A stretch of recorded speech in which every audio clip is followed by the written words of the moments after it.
This is Issue once again, and I'm back with another vlog about love. This time, pag-usapan naman natin ng mga two-timer. If for anything else, wala akong pinatatamaan dito ha. Ito yung kadalasan lang naman nangyayari. Reality kumbaga. Masarap mag two-time, di ba? Yung tipong dala-dalawa sila, tatlo-tatlo, minsan 10 pa nga eh. Pero minsan naisip ba natin kung anong epekto nito sa mga nasasaktan natin? Masarap mag two-time. Pag natapos ka sa isa, lilipat ka naman sa isa. Tapos sa iba naman hanggang sa magsawa ka. Tapos iiwan mo lang. Kasi may nakita kang mas gwapo o mas maganda sa kanya.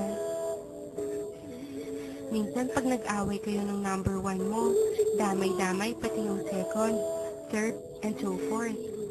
Kawawa naman sila, no? Samantalang wala naman silang ginagawa sa'yo kundi ang intindihin ka at mahalin lang. Bakit nga kaya masarap mag two-time? Kasi hindi ka marunong makontento sa kung anong meron ng girlfriend or boyfriend mo? Kasi meron mas better sa present mo? O baka naman kasi selfish ka, ayaw mong i-let go yung present mo if it's for your own sake kahit nasasaktan mo na siya.